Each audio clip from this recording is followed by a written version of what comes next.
रामचंद्र की जय, पवन सुत हनुमान की जय, बोलो भाई सब संतन की जय।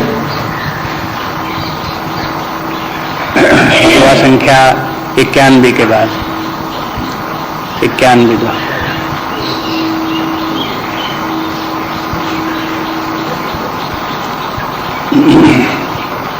शिवहि शंभुगन करहि सिंगारा, जटा मुकुट यही मौरु समारा, कुंडल कंकन पहिरे व्याला,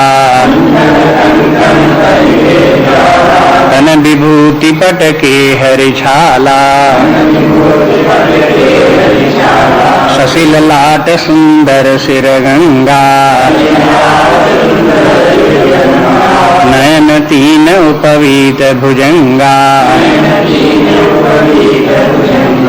गरल कंठ और नर सिर माला,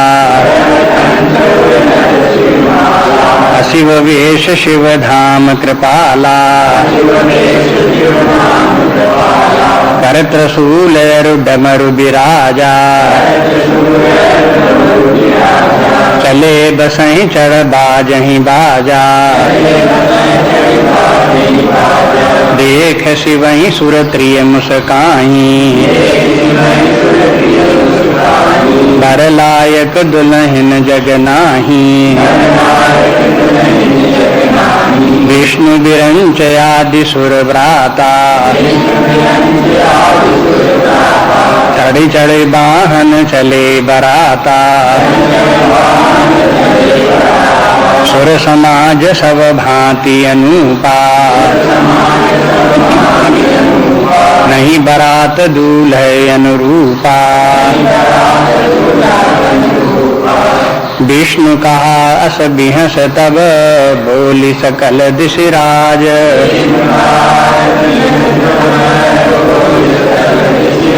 बिलग बिलग होई चलहु सब, निज निज सहित समाज,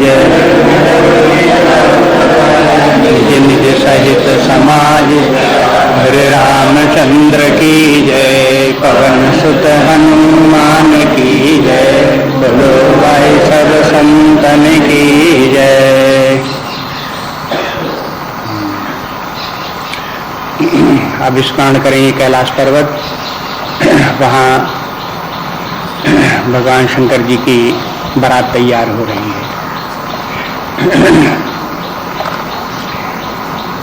सप्तऋषि जब लग्न पत्रिका ले आए और ब्रह्मा जी ने उसको पढ़ करके सुनाया, सब देवता लोग प्रसन्न हो गए और बारात ले चलने की तैयारी करने लगे।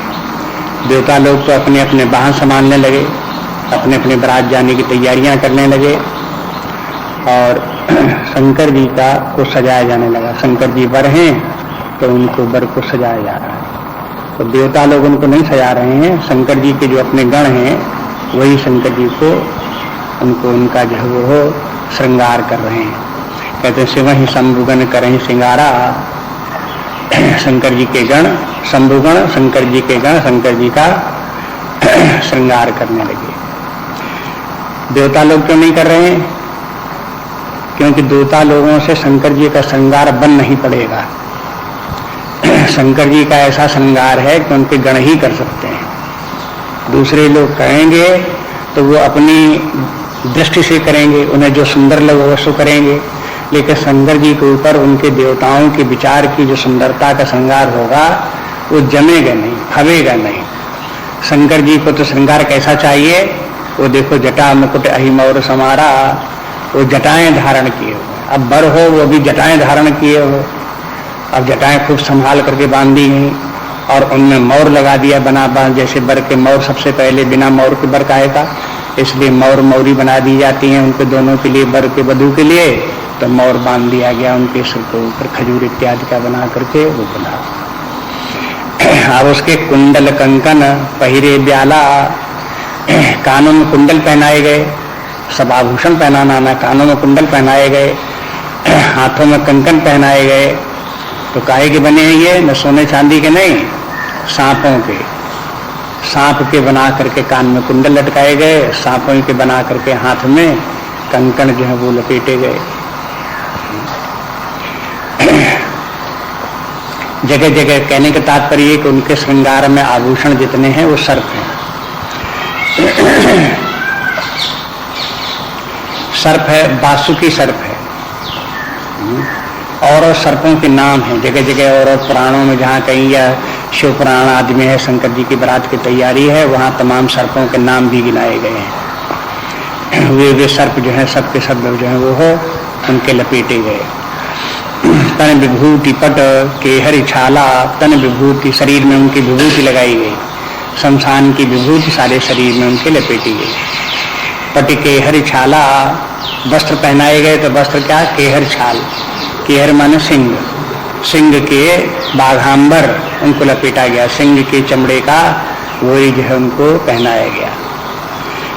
शशि ललाट सुंदर श्रीगंगा, और मस्तक के ऊपर चंद्रमा लगाया गया। शशि ललाट, भाल के ऊपर मस्तक के ऊपर चंद्रमा, और सुंदर श्री गंगा, और सिर के ऊपर जो है गंगा जी प्रवाहित है, वो भी उनके श्रृंगार में है। नयन तीन, शंकर जी के 3 नेत्र हैं, तीनों नेत्रों को जो है उनको भी काजल वगैरह लगा लगा करके सुंदर बना दिया गया। उपवीत भुजंगा, उनके जो है वो उपवीत जो है वो यज्ञोपवीत है, वो भी सर्प के ही है। यज्ञोपवीत भी पहने हैं, लेकिन सर्प का यज्ञोपवीत, सूत का नहीं, मूंज का नहीं। गरल कंठ, गले में जो है विष है। शंकर जी की जब समुद्र मंथन से विष निकला तो देवताओं के ऊपर कृपा करके उन्होंने विष पी लिया, और विष पिया तो वो पेट में नहीं गया, गले में रुका, तो गले में उनका काला रंग उसका विष का जो है झलकता है। तो गरल कंठ उर नर सिरमाला, और छाती के ऊपर देखो तो नर सिरमाला है, माने मनुष्यों की मुंड जो है वो कटे हुए सिर, उनके सिर गुड़िया की जगह में सिर हैं, और सिर की माला बना करके उन्होंने गले में पहनी हुई है। अशिव वेश शिवधाम कृपाला, अशिव भेष धारण किए हुए, मनुष्य माने बड़ा भयंकर रूप धारण किए हुए हैं, लेकिन हैं शिवधाम, शिवधाम कृपाला माने बड़े ही कल्याण स्वरूप हैं, सब कल्याण करने वाले हैं, लेकिन स्वयं अकल्याणकारी अमांगलिक रूप धारण किए हुए हैं, ऐसे भगवान शंकर जी।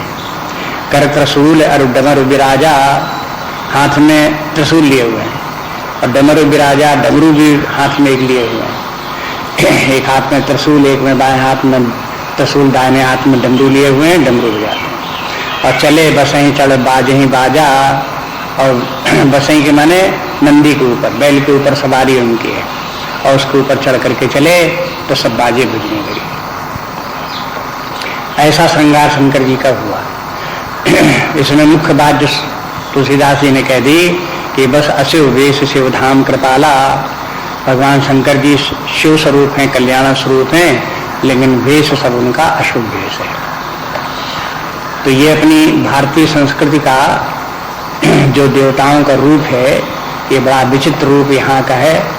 अगर भारतीय संस्कृति के रहस्य को न कोई समझे तो उसको सब अटपटा लगता है, उसको लगता है कि सब जंगली लोगों की, जंगली रूप ईश्वरों का, जो ईश्वर का, भगवान का जो रूप उन्होंने विचार कर लिया है, तो इन्होंने कल्पना कर ली है ऐसे भयंकर रूप की। हो सकता है जंगल में रहने वाले कनफट्टे वगैरह हों, उन्होंने जब सोचा हो कि कोई ईश्वर होना चाहिए, तो उन्होंने ईश्वर अपने कैसे सोचा होगा, जैसा उनका काम, जब आसपास जो उनको दिखाई देता है, कहीं सिंह दिखाई देता है, कहीं शेर दिखाई देते हैं, कहीं उनको सांप दिखाई देते हैं, बिच्छू दिखाई देते हैं, ऐसे करके जो आसपास जैसा उनका जीवन है, वैसे ही उन्होंने अपने ईश्वर की भी कल्पना इसी प्रकार से कर ली होगी। कहते हैं ऐसे ही वो सब होगा। असल में मनुष्य का स्वभाव है कि जैसा उसे प्रिय होता है वैसे ही ईश्वर का रूप भी समझता है। सगुण रूप ईश्वर को कैसा मानेगा, जैसा उसे प्रिय लगेगा वैसा मानेगा। इसलिए जिन लोगों को सांप बिच्छू सिंह यही प्रिय हैं, तो बस भगवान में जोड़ लिए उनको कि वही प्रिय हैं, ऐसे लोग कल्पना करते हैं पश्चिम की। लेकिन यहाँ भारतवर्ष में जो है ये सब प्रतीक हैं, ये है, और जो जिसका प्रतीक सही समझ में आया उसको स्वीकार कर लिया, और फिर सगुण रूप उसी प्रकार से बन करके तैयार हो गया। जो हो गया उससे कोई आपत्ति नहीं। शंकर जी कल्याण स्वरूप हैं, शिव स्वरूप है, परमात्मा का तो मुख्य लक्षण ही है, परमात्मा शिव रूप है, मांगलिक रूप है, भगवान का स्मरण करो तो सब मंगल ही मंगल होते हैं। परमात्मा में मंगल की कोई बात ही नहीं, अशुभ की कोई बात ही नहीं, सब शुभ ही है, सब मंगल है। परमात्मा का जो स्मरण करता है उसका भी मंगल हो जाता है, तो परमात्मा में मंगल कहाँ हो सकता है, उसमें अशुभ कहाँ से हो सकता है।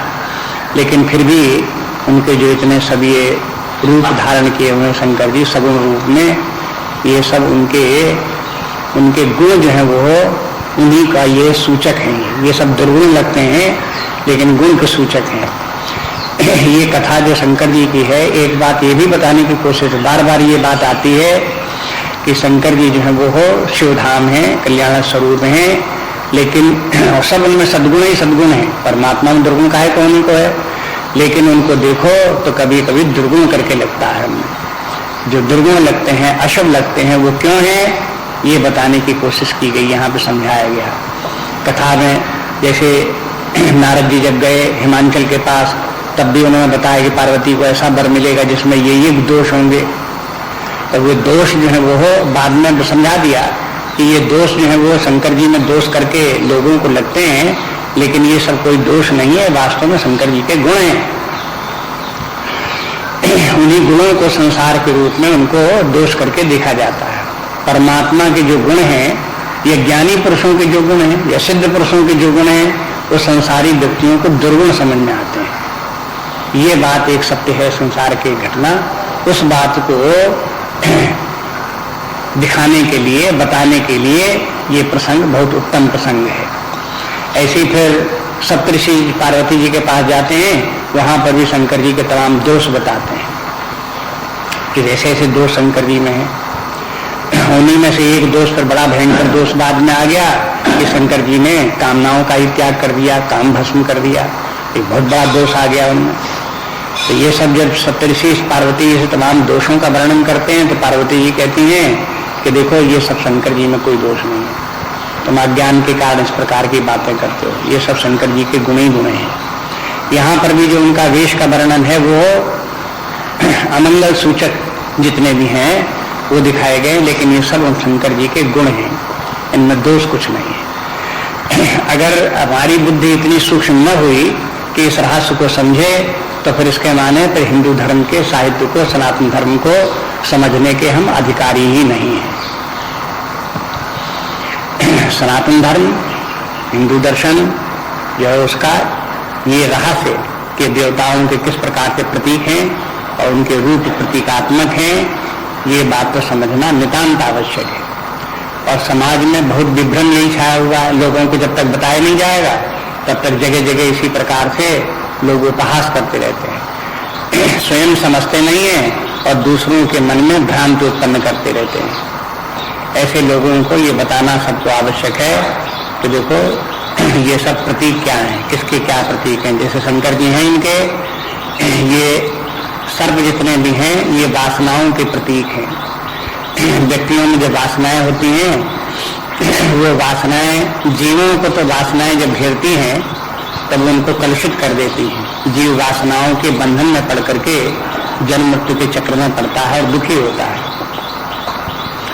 लेकिन ये वासनाएं परमात्मा का कुछ नहीं बिगाड़ती। परमात्मा इतना समर्थ है, शक्तिशाली है कि दूषित वासनाएं भी उसके निकट पहुंच करके विषहीन हो जाती हैं।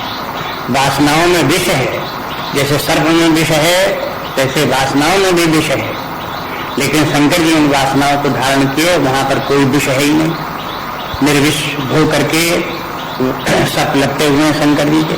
ऐसा नहीं कि शंकर जी को काट रहे हैं सर्प और शंकर जी के शरीर में विष फैल रहा हो, ऐसे थोड़े है। शंकर जी सर्प लपेटे हैं लेकिन विष कोई नहीं उनका प्रभाव डालता उनको। ऐसी वासनाएं हो तो हो, लेकिन वासनाओं का जो विष है वो नहीं होना चाहिए। जब आप परमात्मा को भूल करके, देहाभिमान रख करके, इंद्रिय भोगों की इच्छा से जब वासनाएं किसी के कार्य करती हैं तब उन वासनाओं में विष आ जाता है। लेकिन जब व्यक्ति अपने आत्म स्वरूप में स्थित होकर के लोक कल्याण के लिए कार्य करता है और जब उसका कोई अहंकार नहीं रहता, कोई स्वार्थ नहीं रहता और फिर भी उसकी वासना है, जैसे लोक सेवा कल्याण की वासना है, परमात्मा को प्राप्त करने की भक्ति की वासना है, ऐसी वासनाएं होंगी तो इन वासनाओं में विष नहीं है, ये मंगलकारी वासनाएं हैं। तो ये सर्प जितने हैं ये है मंगलकारी वासनाओं के सूचक हैं। जो वासनाएं की किसी को दुख नहीं देते। इस प्रकार से इनके रहस्य को धीरे धीरे करके चित्त में धारण करे, समझे, और जो इनके गूढ़ रहस्य करके तत्व है उसको समझे, उसको मन में धारण करे। ऐसे तन विभूति, शरीर में जो शंकर जी विभूति लगाए हुए हैं, वो विभूति क्या है? शमशान की विभूति है, लेकिन शमशान की विभूति अपवित्र है। भगवान शंकर जी इतने पवित्र हैं और लोकातीत हैं कि शमशान की विभूति उनके शरीर में लग करके पवित्र हो जाती। शमशान की विभूति शंकर जी के शरीर को अपवित्र नहीं करती, शंकर जी के शरीर का स्पर्श करके वो विभूति शुद्ध हो जाती। और शंकर जी को वो विभूति देवता लोग धारण करते हैं, ग्रहण करते हैं, तो देवताओं का भी मंगल करने वाली विभूति बन जाती है, ऐसी पवित्र विभूति बन जाती है। ये महिमा विभूति है। और फिर ये विभूति है वो शंकर जी के वैराग्य की सूचक है। जो परमार्थ है, उच्च श्रेणी जीवन की है, सर्वोत्तम है, परमात्मा स्वरूप भाव को प्राप्त कोई हुआ, परमात्मा को प्राप्त किया या परमात्मा का ज्ञान प्राप्त किया, तो फिर उसमें वैराग्य आ जाता है। वैराग्य जीवन का उत्तम गुण है, सर्वश्रेष्ठ गुण वैराग्य व्यक्ति में है। और जो राग है वस्तुओं में, व्यक्तियों में, धन आदि में, इनमें जो आसक्तियां हैं, ये व्यक्ति के दोष है, दुर्गुण है। लेकिन संसारी व्यक्ति इन आसक्तियों को ही अच्छा मानता है, इनको गुण समझता है, मंगलकारी समझता है।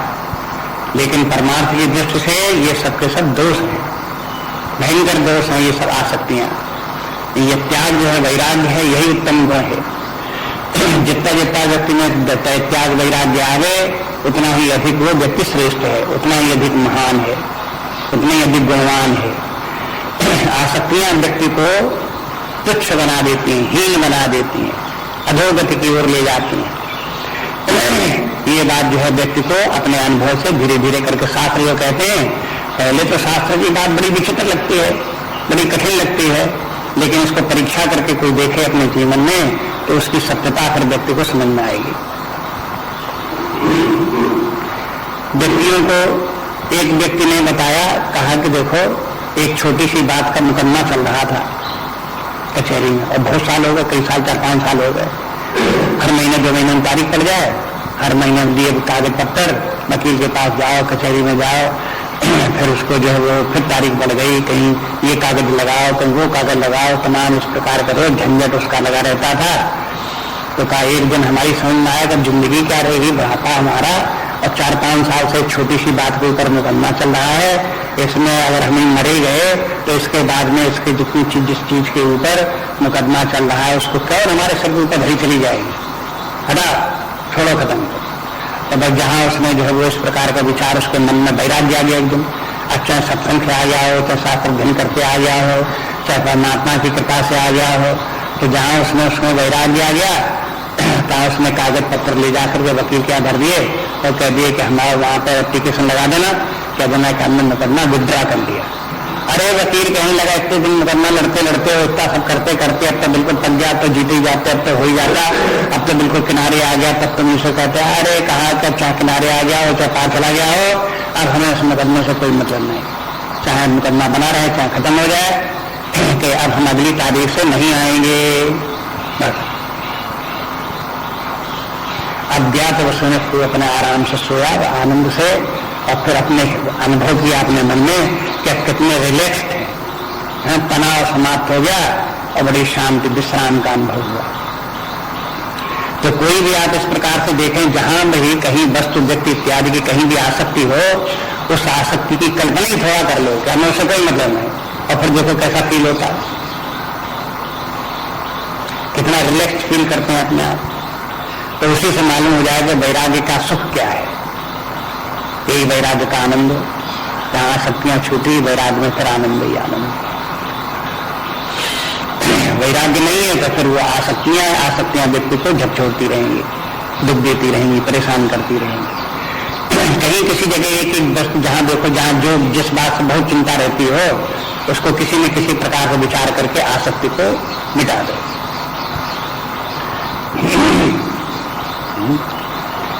आसक्ति के मिटाने के लिए अनेक उपाय हैं।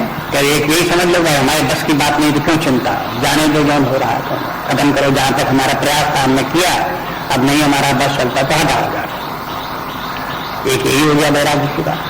दूसरे ऐसे सोच लो कि अब जीवन ही कितना, मान लो शरीर छूट जाता, दूसरे शरीर बन जाता, तो फिर इन सबके जहां जहां हमारा अटैचमेंट कौन काम आने वाला, जहां जहां हमारी आसक्तियां कौन काम आने वाली, क्या होगा उनका सबका? ऐसे करके सोच लो, या और कोई युक्ति से किसी प्रकार से सोच लो। ये समझ लो कि वेदांत के अनुसार ये जगत जितनी भी वस्तुएं हैं सब मिथ्या, स्वप्न के समान मिथ्या सब वस्तुएं हैं।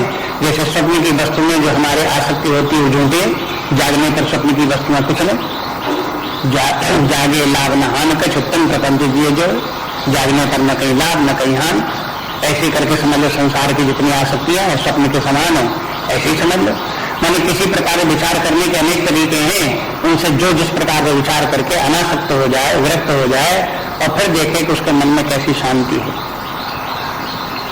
कैसा सुखानुभूति होती है। तो ये कहते हैं कि ये शंकर जी जो ये है वैराग्य के मूर्तमान रूप है, भगवत इसीलिए लगाए हैं, बागानंद इसीलिए धारण किए हुए। शंकर जी के सिर के ऊपर गंगा जी की धारा, तो गंगा जी वैसे तो सोचोगे अब शंकर जी चलते होंगे तो गंगा जी की धारा फव्वारे की तरह से बहती रहती होगी, जहां जाते होंगे तहां गंगा बह रही होगी, बड़ा मुश्किल पड़ती होगी। ये तो ठीक है, चलो कैलाश पर्वत से गंगा जी निकलती हों और मैदान में आती हूँ तो एक जगह से निकल रही है, एक जगह बह रही है। अगर किसी के सिर में गंगा जी हो, जहां जाए वहां गंगा जी बहने लगे, जिस कमरे में बैठ जाए गंगा जी बह जाए, कौन कमरे में घुसने दे? तो ऐसे करके बड़ा विचित्र लगेगा, आश्चर्य लगता है कि ये कैसा है, सिर गंगा जी ऐसे का मतलब से ये कैसे बह सकते हैं? अब उसको फिर जब ये प्रश्न आवे तो विचार करो, देखो ये गंगा जी हैं, ज्ञान और भक्ति की गंगा जी हैं, ये सिर में वास करती हैं।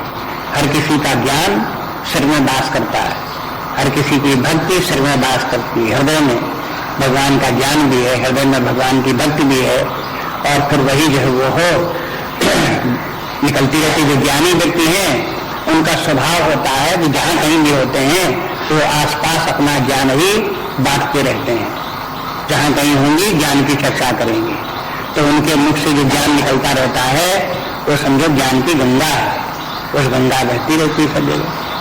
जैसे गंगा में स्नान करके लोग पवित्र हो जाते हैं, ऐसे ज्ञान की गंगा में स्नान करके लोग पवित्र होते रहते हैं, भक्ति की गंगा में स्नान करके लोग पवित्र होते रहते हैं। तो शंकर जी की जो गंगा जी हैं ये ज्ञान और भक्ति की गंगा जी है। ऐसे करके इनको सबको देखेंगे तो लगे कि हाँ अब ज्ञान की गंगा तो ऐसी जहां जहां भाई जाए तो गीला ही जाए तो कुछ नहीं होगा, लोगों को कल्याण ही करेगा, सबको शुद्ध ही करेगा, पवित्र करेगा।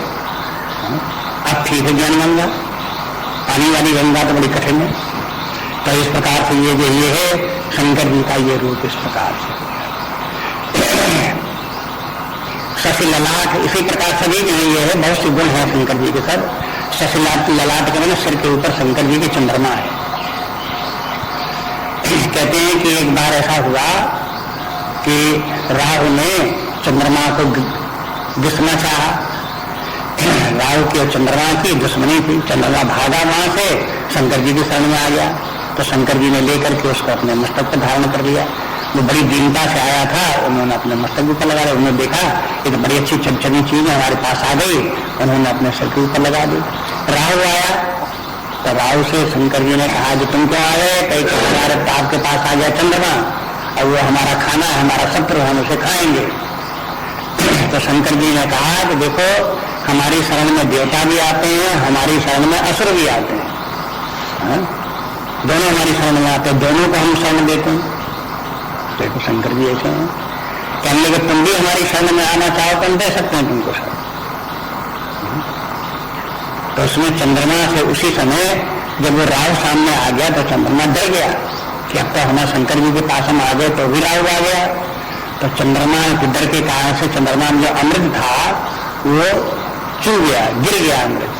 जो अमृत गिर गया वो राहु ने फिर खा लिया। राहु ने एक बार अमृत खा चुका था, चंद्रमा का अमृत जो है वो फिर पी लिया। जब पी लिया तो उसके एक सिर के 100 सिर हो गए। राहु सिर ही सिर है, उसके एक के सिर के जब 100 सिर हो गए तो शंकर जी ने उस 100 सिरों को एक माला बनाई और माला बनाकर गले में पहन ली, तो नरमुंड माला हो गई। शंकर जी के गले में जो नरमुंड माला है, राहु के 100 सरों की मुंडमाला बन गई। तो शंकर राहु हो गया, गले में लटका हुआ मुंडमाला, और चंद्रमा होगा मस्तक में लगा हुआ चंद्रमा, इस प्रकार से बन गया। तो अब इसमें ये कथा के हिसाब से, पुराण की कथा तो बड़ी विचित्र, बच्चों की जैसी कहानियां हैं, तो बड़ी मनोरंजक कहानियां हैं, लेकिन तात्पर्य इस प्रकार का ये है कि शंकर जी के जो भी सामने आता है, भला बुरा, अच्छा आदमी है शंकर जी के सामने आए तो शंकर जी उसको भी शरण देते हैं, बुरे लोग शंकर जी के सामने आए, पापी लोग, दुराचारी, भ्रष्टाचारी शंकर जी के सामने आए तो उनको भी भगवान शरण दें और सबका कल्याण करें।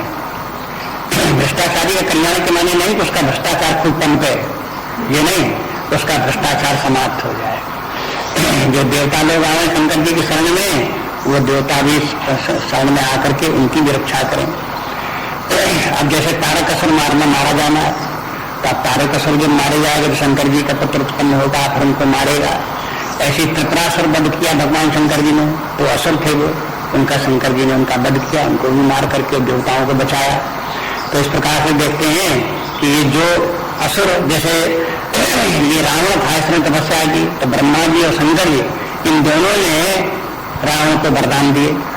तो वरदान दिए कि माने जो है ये जो उनके सामने आते हैं उनको ये वरदान भी देते हैं, असुरों को भी वरदान देते हैं, देवों को भी वरदान देते हैं। इसलिए कहने का ये तात्पर्य कि भगवान शंकर जी के सामने जाना चाहिए और भले बुरे जो कुछ हम हैं वो विचार न करें कि हम भले हैं कि हम बुरे हैं, शंकर जी के सामने जाएंगे तो हमें ग्रहण करें कि नहीं करेंगे। अब वो तो शंकर जी तो कृपालु हैं, दयालु हैं, सभी को शरण में लेते हैं, सभी का उद्धार करते हैं। बस ऐसे समझ करके उनकी शरण में जाना चाहिए, ये सूचना है इस प्रकार।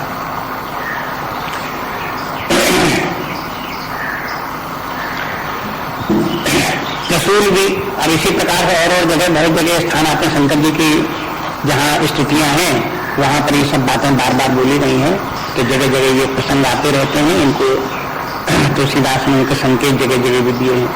अब जैसे एक जगह तुलसीदास ने स्वयं बता दिया है, प्रया शूल निर्मूलनम शूलपानम, और शंकर जी त्रिशूल लिए हुए, इसके माने क्या है? प्रयाशूल माने 3 प्रकार के पीड़ाएं जो दुख हैं जीवों के, दैहिक, दैविक, भौतिकता का, उन तीनों का नाश करने वाले हैं। तो शंकर जी तीनों का नाश करते हैं, इसलिए त्रिशूल उनके हाथ में है, तो तीनों का नाश करने वाले।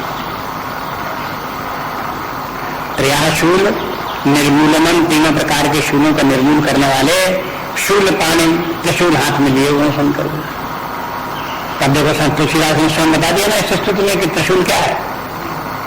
बस ऐसे ही करके जगह जगह उनकी बताई गई, उनको सबका अध्ययन करके ढूंढ करके याद करना चाहिए और समझना चाहिए और समाज में अन्य लोगों को समझाना चाहिए।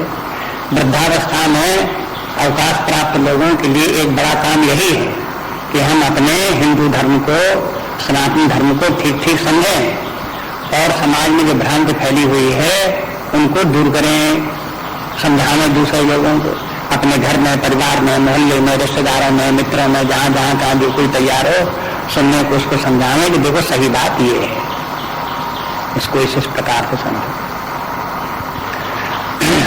तो कर त्रिशूल और डमरू विराजा, शंकर जी का जो डमरू है, ये डमरू की भी अपनी कहानी है। कोई डमरू केवल ऐसा नहीं कि एक बस बाजा है बस हाथ में शंकर जी के, तो शंकर जी अपने बाजा, जैसे बच्चे खिलौना खनखना बजाते रहते हैं, तो शंकर जी अपने डमरू बजाते रहते हैं, इतनी मात्र बात नहीं है। शंकर जी ने डमरू बजाया तो उसमें से 16 जो है वो ध्वनियां उत्पन्न हुई और उन ध्वनियों से सारी व्याकरण बन गई। पाणिनि ने शंकर जी की तपस्या की तो शंकर जी आकर के पाणिनि के सामने आकर के उपस्थित हो गए और उन्होंने पाणिनि ने कहा कि भगवान संस्कृत की व्याकरण तैयार करनी, उसके लिए आप हमें वरदान दो, सिद्धि दो। शंकर जी ने डमरू बजा दिया नाच के, ये डमरू बजा दिया तो उसमें से जो ध्वनियां निकली उनके सूत्र बन गए। पाणिनि ने उन सूत्रों को लेकर के फिर विस्तार कर दिया। तो जब विस्तार कर दिया तो अष्टाध्यायी हो गई और महाअष्टाध्यायी हो गई, लघु अष्टाध्यायी हो गई, फिर वो तमाम व्याकरण बन करके विस्तार होता चला गया। कुछ उन्होंने किया, फिर आगे आने वाले व्याकरण थे उन्होंने सबका विस्तार किया। इस प्रकार के संस्कृत का विस्तृत व्याकरण बन गया। संगीतकार कहते हैं कि हमारी संगीत की उत्पत्ति तो शंकर जी के डमरू से हुई। ऐसे बोलते हैं वो, कहते हैं संगीत के जितने स्वर हैं, सप्तताल आदि हैं, वो सब इन्हीं से शंकर जी के डमरू से उत्पन्न हुए और फिर हमने अपने अपने बाजू में, अपने अपने गले में, अपनी अपनी जगह उनकी सेटिंग की और करके फिर संगीत तैयार कर लिया। लेकिन उनका सूत्र शंकर जी में है। तो ये लोग जो हैं व्याकरण जो है शंकर जी के उपासक हैं। जो भी व्याकरण सीखना चाहे शंकर जी की पहले उपासना करे, फिर व्याकरण सीखे तो सिद्ध हो जाए, व्याकरण आ जाए। और जो शंकर जी की उपेक्षा करे, अरे का शंकर जी क्या होते हैं, हम व्याकरण पढ़ लेंगे, तो देखते हैं कि उनको व्याकरण आती नहीं। फिर उनकी थोड़ी बहुत पढ़ते हैं, फिर खंडित हो जाती है, अधूरी व्याकरण रह जाती है। ऐसे ही संगीतकार जो है वो शंकर जी के बड़े उपासक होते हैं, जो उनको जानते हैं, शंकर जी की, सरस्वती की, इनकी उपासना करने वाले होते हैं। तो डमरू राजा चले बस हम चढ़ बाजे ही बाजा। अब ये डमरू की बात है, उसके ये स्वर कैसे उत्पन्न हुए, इसका भी फिर अपने शास्त्रों में वर्णन है। जगह जगह पुराणों आदि में और विद्वानों ने अपने लिखा है कि परमात्मा जो है वो हो तो निर्विकार शब्दातीत है, लेकिन उस परमात्मा से जब सृष्टि उत्पन्न हुई तो जब कुछ भी नहीं था, तब सबसे पहले परमात्मा में एक स्फोट हुआ।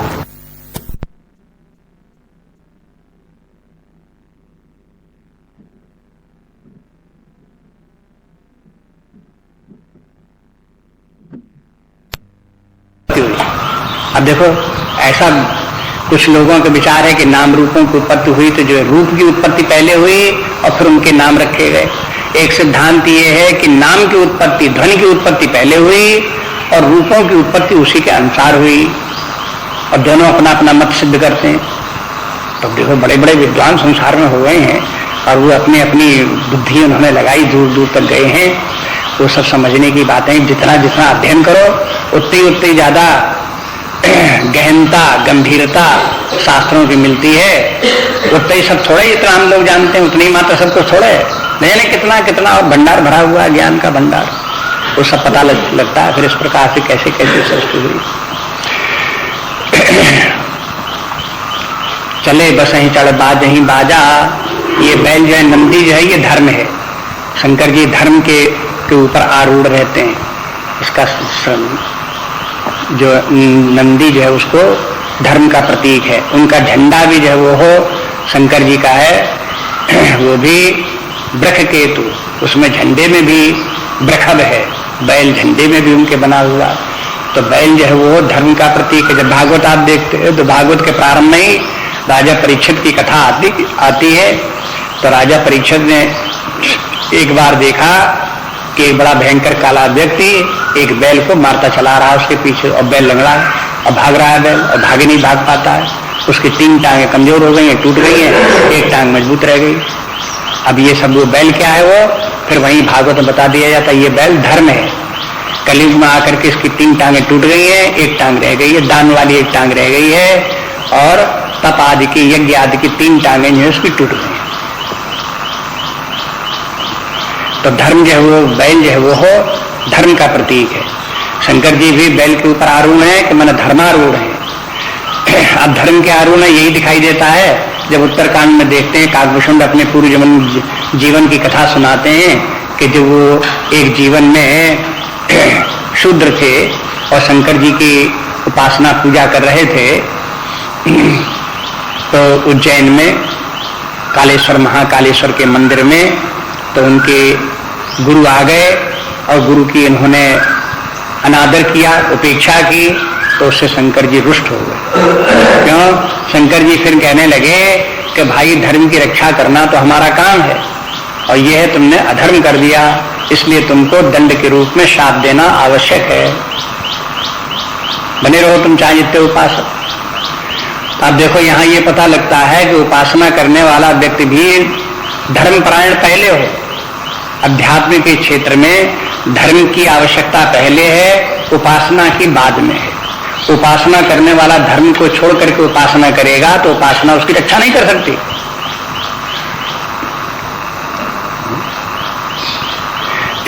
ये सब बातें जो है, ये है अपने शास्त्रों की, देखो समझो क्यों नहीं कर सकते। कि धर्म जो है व्यक्ति को पहले तो धर्म की आवश्यकता है, वो पालन करे। सदाचार, धर्म, धर्म को अपने कर्तव्य कर्म को देखे, और जो सामान्य धर्म है उनका पालन करे। यही बड़े महत्वपूर्ण है। जब ये सत्य है, अहिंसा है, अस्तेय है, अपरिग्रह है, ये सामान्य धर्म है, इन सामान्य धर्मों का पालन करे। अपने अपने कर्तव्य हैं, जो जहाँ जिस स्थान पर है वो अपने कर्तव्य का ईमानदारी से, सच्चाई से, उत्साह से अपने आप उनका पालन करे, तब वो उपासना का अधिकारी होगा, तब ज्ञान का अधिकारी होगा।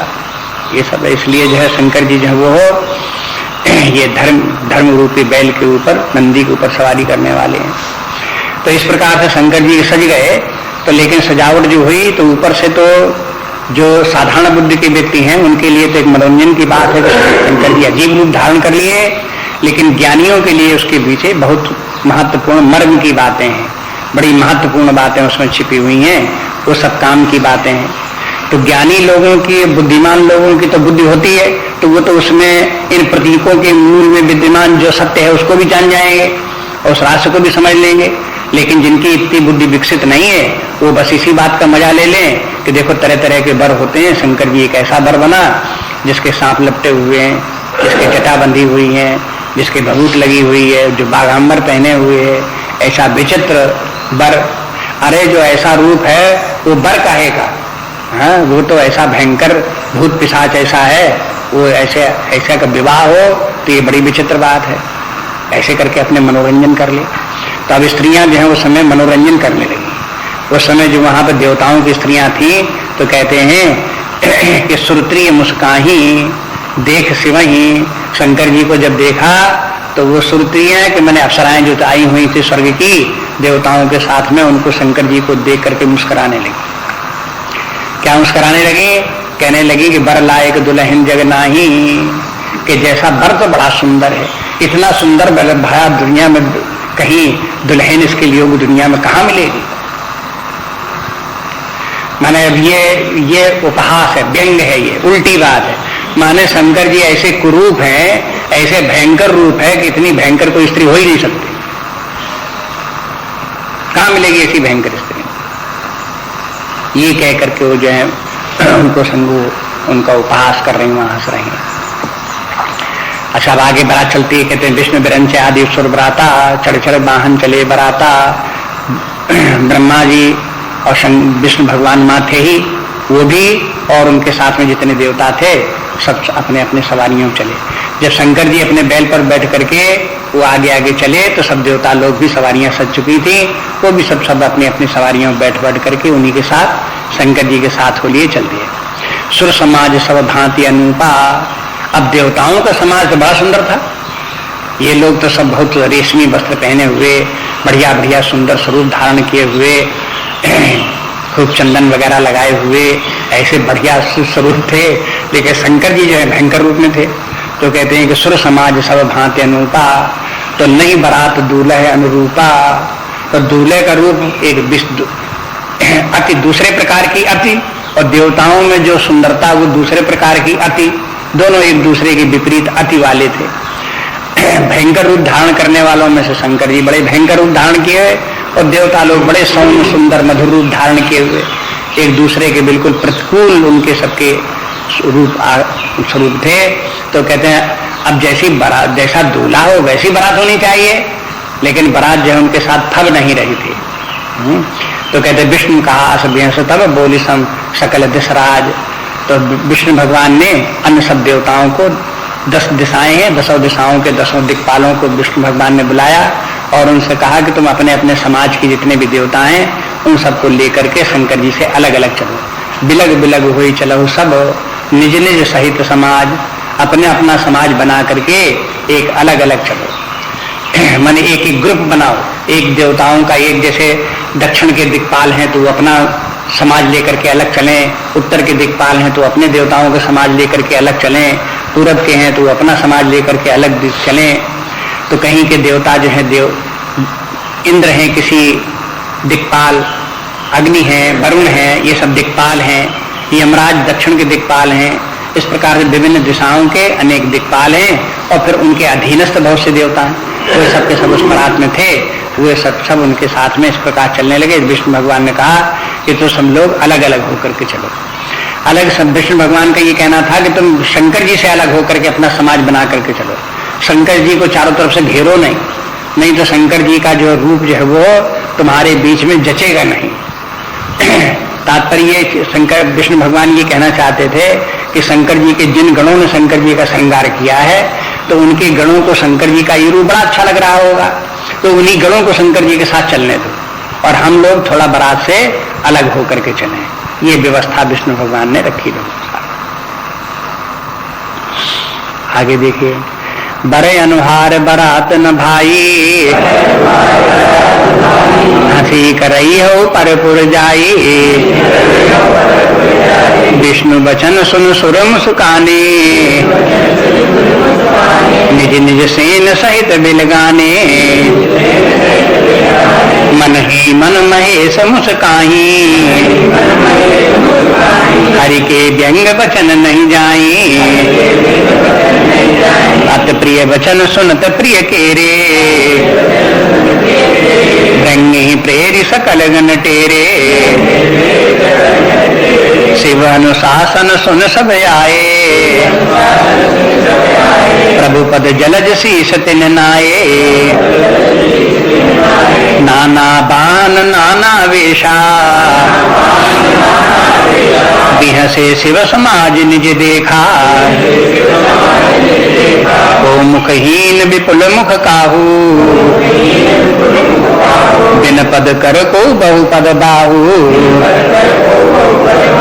विपुल नयन को नयन बीना, पृष्ठ पुष्ट को अति तन खीना, तन खीन को अत पीन, पामन को अपामन गति धरे,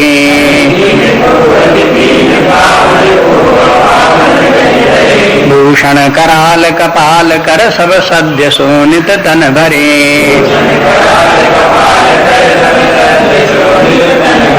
खर स्वान सुअर श्रकाल मुख गण बेश अगणित को गनय,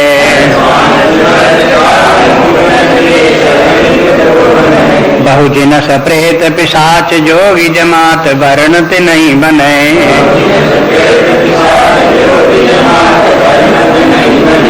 नाचई गामई गीति परम तरंगी भूत सब,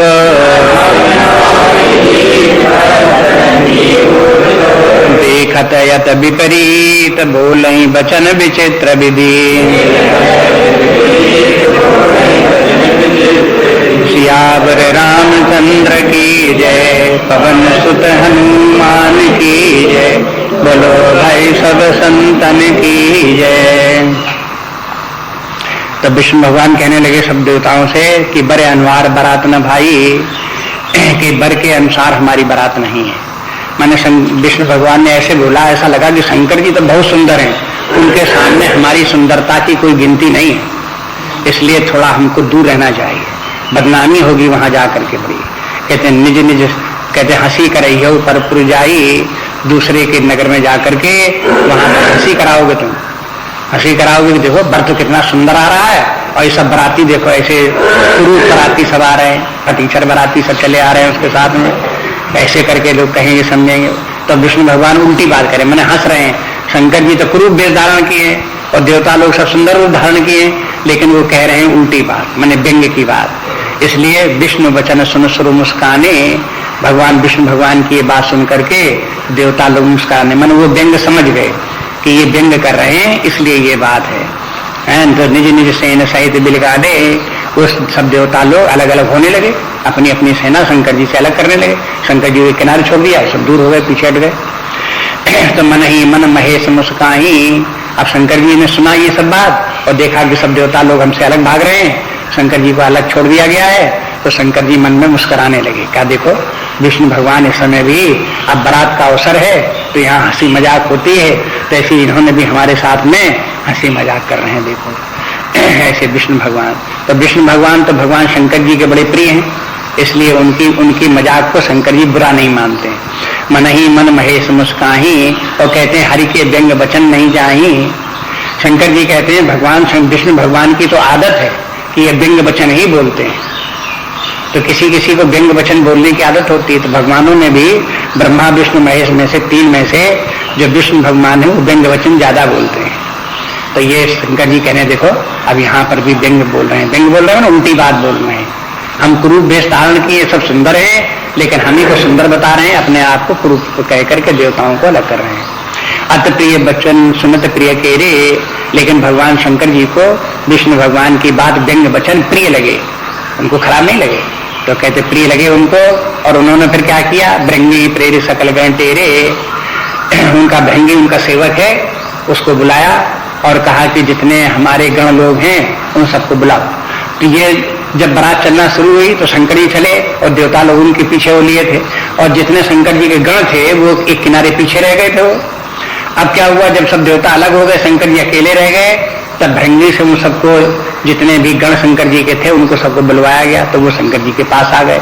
तो शंकर जी और शंकर जी के गणों का एक समाज अलग हो गया, और उसके पीछे फिर देवताओं का समाज, विष्णु भगवान का, ब्रह्मा जी का, इंद्र आदि का, इनके सबका समाज उनके पीछे पीछे अलग होकर के चला। तो सब अनुशासन सुन सब आए, जब भृंगी ने कहा तो वो सब शंकर जी के जितने गण थे वो सब शंकर जी की आज्ञा समझ करके आ गए। नहीं तो पहले संकोच कर रहे थे। ये सब जितने शंकर जी के गण हैं वो सोचते थे कि जब ब्रह्मा जी यहाँ हैं, विष्णु भगवान है, तो उनको शंकर जी के साथ चलना चाहिए, ये बड़े लोग हैं, पहले उनको चलना चाहिए, हम लोग तो साधारण, हम लोग पीछे रहेंगे, ऐसे सोच करके वो चल रहे थे। और शंकर जी के साथ जाने की हिम्मत उनकी नहीं पड़ रही थी। लेकिन जब भृंगी ने आकर कहा नहीं नहीं शंकर जी बुला रहे हैं तुमको, तुम चलो, वहीं चलो, उन्हीं के पास चलो, तब उनको बहुत कहने पर, आग्रह करने पर, और जो शंकर जी का नाम सुना, शिव अनुशासन सुनी, भृंगी की अनुशासन से नहीं आए हो, तब भी डरते रहे। लेकिन जब भृंगी ने कहा कि शंकर जी ने बुलाया तुमको, तब गए, और प्रभु पद जलज शीस तिन्न आए, और वो शंकर जी के पास गए, उनके चरणों में प्रणाम किया और फिर उनके साथ चलने लगे। अब वो सब कैसे कैसे हैं, सब शंकर जी के गण, उनका सबका वर्णन आप कर देते हैं। यहाँ पर दिखाते हैं कि नाना वाहन नाना वेशा, उनके सबके तरह तरह के उनके वाहन हैं, और उनके वेश धारण किए हुए भी सब जितने हैं शंकर जी के गण वो भी तरह तरह के हैं। बेहसे शिव समाज ने देखा, शंकर जी ने देखा कि हाँ हमारे अब समाज आ गया, ये सब हमारे गणों का समाज इकट्ठा है, तो उनको देखकर शंकर जी हंसे इस बात के कि देखो भाई सबके अपने अपने समाज होते हैं, हमारा ऐसे ही समाज है, और हमारा समाज कुछ ऐसे ही उल्टा सीधा है। ऐसे भी देख करके वो अपने शंकर जी अपने हंसे। अब ये नाना वाहन नाना वेशा कैसे है, ये आगे विस्तार करके बताते हैं। कहते कोई मुखहीन विपुल मुख काहू, ये वेश नाना प्रकार की है। कोई मुखहीन, कोई किसी के तो मुख ही नहीं है, और कोई विपुल मुख काहू, किसी के मुंह है तो कई कई मुंह, 4 4 6 6 10 10 20 20 मुंह है। और बिनु पद कर को बहुपद बाहू, किसी के पैर हाथ पैर है नहीं, और किसी के हैं तो हाथ पैर तमाम 10 10 20 20 25 25 50 50 हाथ पैर हैं, ऐसे तमाम है। तो माने सीधे साधे ऐसे कि नहीं, 2 हाथ 2 पैर हो, मनुष्य की तरह से हो, सो नहीं है, सबकी उल्टा सीधा जिसका सबका विचित्र विचित्र के सबके रूप हैं। विपुल नयन को नयन विहीना, को विपुल माने बहुत से, किसी की आंखें तो बहुत सी आंखें, और किसी के नयन बिना, किसी की आंखें नहीं। और रिष्ट पुष्ट को अति तनखीना, कोई शरीर से रिष्ट पुष्ट खूब मोटा ताजा है, बड़ा विशाल उसका शरीर है, और कोई तनखीना माने बिल्कुल दुबला पतला, बिल्कुल एक सीखा एकदम से कमजोर, ऐसे हैं। ये इसलिए कहा कि नाना वेशा, ये नाना वेश इनके इसी प्रकार के नाना वेश हैं। और तनखीन को वत पीन पावन को अपावन गति धरे, तनखीन खीन मन छीण, किसी का शरीर बिल्कुल छीण दुर्बल है, कौवत पीन पावन, पीन मन मोटा है, किसी का शरीर बहुत मोटा है, और कोई अपावन गति धरे, और ये सब उनमें से कोई को अपावन अपवित्र रूप धारण किए हुए। अपवित्र रूप क्या धारण किए हुए हैं ये आगे बताते हैं। कैसा अपवित्र, क्या अशुभ वेश क्या हो गया, गंदा संदा वेश क्या हो गया, कि भूषण कराल, ये आभूषण धारण किए, भयंकर आभूषण धारण किए, कपाल कर, हाथ में कपाल लिए हुए, कपाल मैंने सिर को फोड़ करके सिर का खप्पड़ खड्डी वो हाथ में लिए हुए कपाल, और शब्द सोनित तन भरे, और शब्द मैंने ताजा खून, सोनित खून, ताजा खून वो लेकर के शरीर में लपेटे हुए हैं, ये रूप बनाया। उनको लगता होगा कि हम बड़े सुंदर लग रहे हैं। तो अब देखो हर व्यक्ति की अपनी सुंदरता का मापदंड अपनी अपनी बुद्धि होती है। किसी को अपने यही ताजा खून लेकर के सारे शरीर में लगा लपेट लिया तो उनको लगा अब हम बहुत सुंदर लग रहे हैं, देख रहे हैं, ऐसे करके वो अपनी सुंदरता ऐसे बनाए हुए। अब ये कैसा हुआ, अपावन गति धरे, या पावन रूप हो गया उनका। तो खर स्वान सुवर सकाल मुख, अब किसी का मुंह कैसा है, किसी का गधे जैसा मुंह है, किसी का स्वान माने कुत्ते का जैसा मुंह है, और किसी का सुअर जैसा मुंह है, और किसी का सरगाल माने भेड़िए जैसा मुंह है।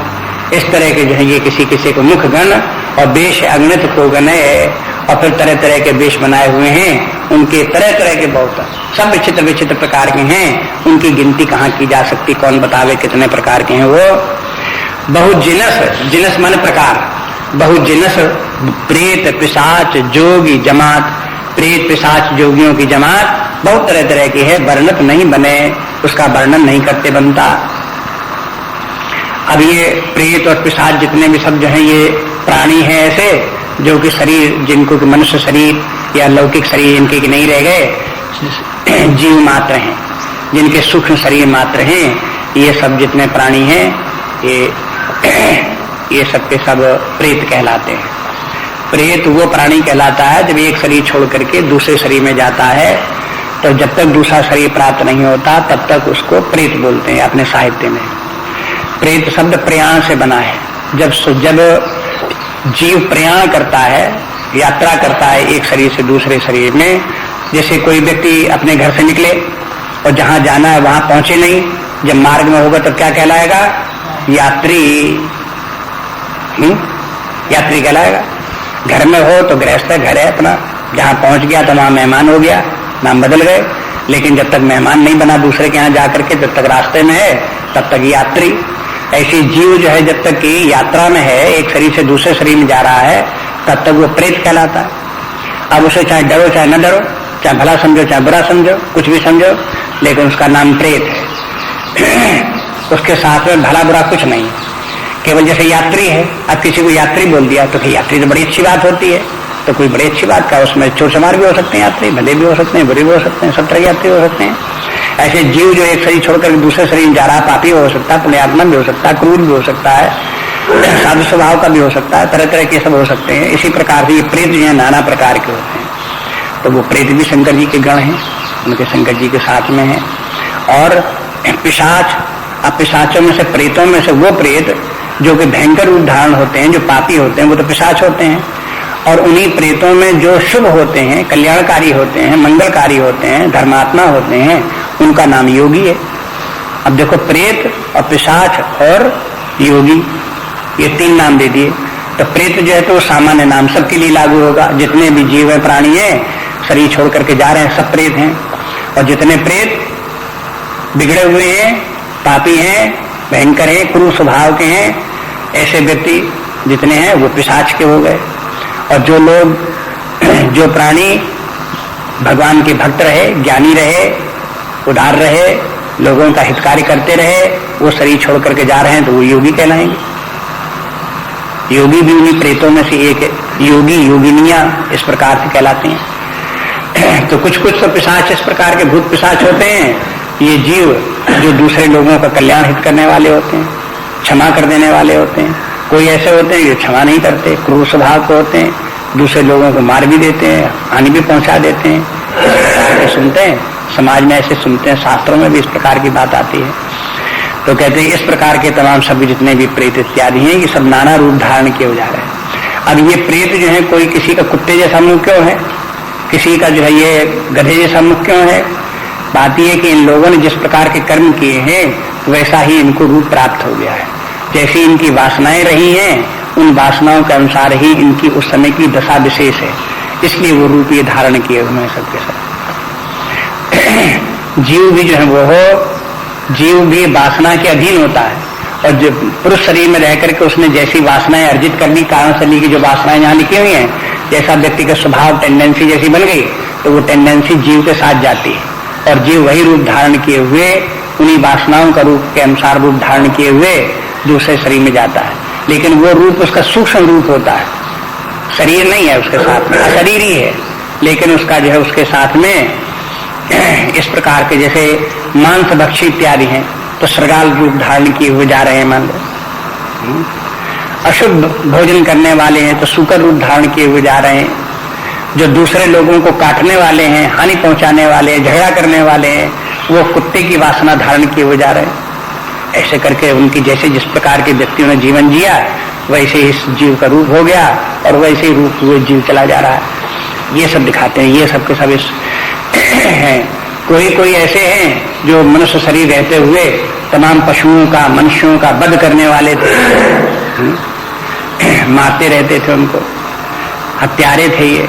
तो अब ये लोग जब शरीर छोड़ करके जब ये निकले जाने लगे, तब ये जीव ऐसे क्या करते हैं, इनको बड़ा अच्छा लगता है, खून लेकर के शरीर में अपने लपेटे हुए हैं, तो बड़ा उनको अच्छा लगता है, क्योंकि उनके संस्कार ही ऐसे बन गए, हत्यारे के उनके संस्कार हैं, तो ऐसे वो रूप अपना धारण किए हुए हैं, उसी प्रकार चले जा रहे हैं। तो ये सब उनका वर्णन जो ये है, ऐसे करके ये कर दिया कि सब शंकर जी के गण हैं, और ये सब चले जा रहे हैं। नाचे गाँव ही गीत परम तरंगी भूत सब, ये सब भूत, और सब अपने परम तरंगी माने मौज लेते हुए सब नाचते गाते हुए शंकर जी के साथ में सब चले जा रहे हैं।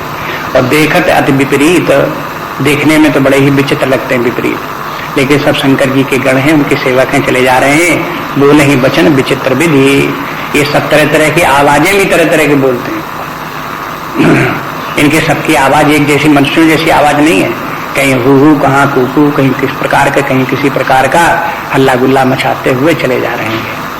अब इन लोगों को शोरगुल मचाते हुए चलने में आनंद आता है, चिल्लाते हुए शोरगुल मचाते, उल्टा सीधा शोरगुल बताते। अप्सराएं तो गाती हुई चलती हैं, तो उनका देखो संस्कार युक्त है, तो गाती हुई जाएंगी, गाना अच्छा लग रहा है। लेकिन इनको क्या गाना अच्छा नहीं लगता, इनको हु हा हा चिल्लाते हुए इस प्रकार को वही अच्छा लगता है, शोर मचाने में अच्छा लगता है। तो इसी जैसे भूत प्रेत है, तैसा उनका स्वभाव है, तैसा उनका आचरण व्यवहार है, उसी प्रकार से वो चले जा रहे हैं सब। इस प्रकार से वो बारात आगे बढ़ी।